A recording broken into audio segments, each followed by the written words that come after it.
Say they are all over Virginia's roads, distracted drivers. And starting tomorrow, they'll be the subject of a two-day transportation summit in Washington, D.C.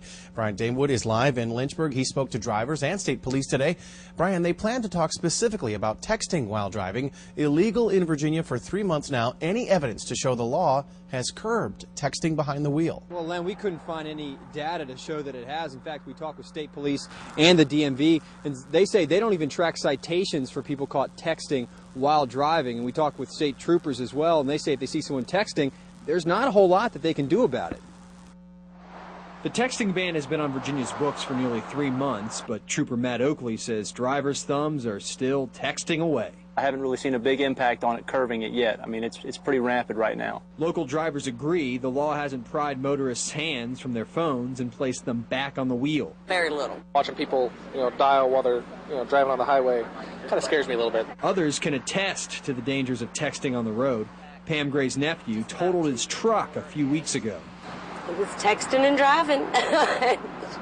Luckily, nobody was really major hurt, but he learned a valuable lesson. But some say you can't deter people from driving and texting. It's like telling someone not to smoke in their car. They're going to do it anyway. Even if there is a $20 fine the first time, but that's if you get caught. You've got to have another violation to stop somebody for texting on the phone. In other words, it's similar to a seatbelt. I can't pull somebody over just for not wearing a seatbelt. Oakley says making the texting ban a primary offense might make it easier to enforce.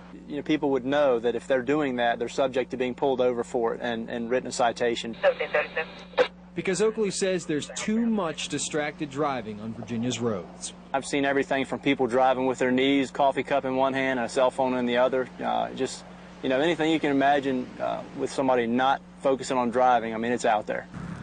And Virginia's DMV says nearly 1,700 crashes in 2008 involved drivers using a cell phone. But they say that number could be very underreported. First off, the police officer either has to see the person using the cell phone before the crash, or the person in the crash has to admit to using one. Live in Lynchburg, Brian Damewood.